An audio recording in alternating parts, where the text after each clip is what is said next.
ପୁଣି ଦେଖିବା ମିଥୁନ ରାଶିର ଭାଇ ଭଉଣୀମାନଙ୍କର ଯେଉଁ ମଙ୍ଗଳ ଚଳନ ହେଉଛି ଜନ୍ମ ମଙ୍ଗଳ ବା ବର୍ତ୍ତମାନକୁ ମିଥୁନ ରାଶିରେ ମଙ୍ଗଳ ରହିଲେ ଜନ୍ମ ମଙ୍ଗଳ ତାକୁ କୁହାଯାଏ।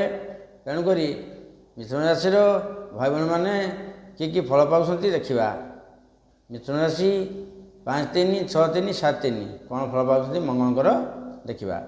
ଏକ ତ ମିଥୁନ ରାଶିର ଅଧିପତି ହେଲେ ବୁଧ, ବୁଧଙ୍କରେ ମଙ୍ଗଳ ରହିଲେ ଶତ୍ରୁ କ୍ଷେତ୍ରରେ ରହିଲେ ତଥାପି କିଛିଟା ଶୁଭଫଳ ଅଛି, ପୁରା ଅଶୁଭ ନାହିଁ, ଅଛି ଶୁଭଫଳ ଅଛି। ମଙ୍ଗଳ ଦୃଷ୍ଟି କଲେ ବର୍ତ୍ତମାନ ଚତୁର୍ଥକୁ, ତେଣୁକରି ଅଯଥା ଭୟ, ଅଙ୍ଗରେ ଆଘାତ, ଅଗ୍ନି ବାଧା, ପିତ୍ତଜନିତ ଜ୍ୱର, କାମୁଡ଼ା ଭୟ, ସାପ, କୁକୁର, ମଣିଷ, ମାଙ୍କଡ଼ କିଏ ଗୋଟେ କାମୁଡ଼ି ପାରନ୍ତି, ଟିକେ ଯିବା ଆସିବା ହୁସିଆର କରିବେ, ବାଟଘାଟରେ କାମୁଡ଼ି ପାରନ୍ତି, ସେଥିରେ କିଛି ପଇସା ଖର୍ଚ୍ଚ ହୋଇପାରେ। ଲଗ୍ନରେ ମଙ୍ଗଳ ହେଲେ କରେଣ୍ଟ ଭୟ ରହିବ, ଟିକେ କରେଣ୍ଟ କାମ ଯେଉଁ ଭାଇ ଭଉଣୀ କରିଥିବେ ଟିକେ ହୁସିଆର କରିବେ, ହାତରେ କରେଣ୍ଟ ଲାଗିଯିବ କି ଗୋଡ଼ରେ ଲାଗିଯିବ, କିଛି ଅସୁବିଧା ହେବନି, ବାଧା ଟିକେ ରହିଛି।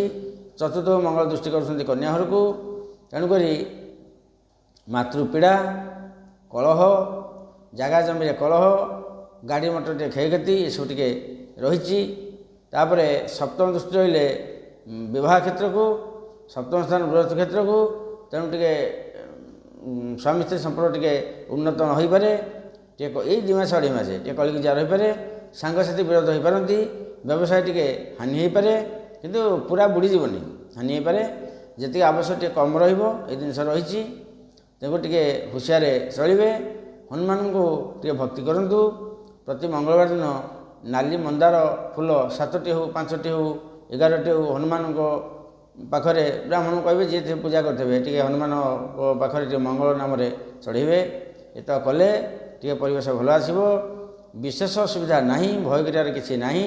ଟିକେ କଟା ଛେଳି କାମୁଡ଼ା ଟିକେ ଜଗିଦେଲେ ଗଲା, ପାଣି ବୁଡ଼ା କଟା ଛେଳି ଟିକେ ଜଗିଦେଲେ ଠିକ୍ ରହିବ, କିଛି ଅସୁବିଧା ନାହିଁ। ପୁଣି ଦେଖିବା ପରବର୍ତ୍ତୀ ରାଶି।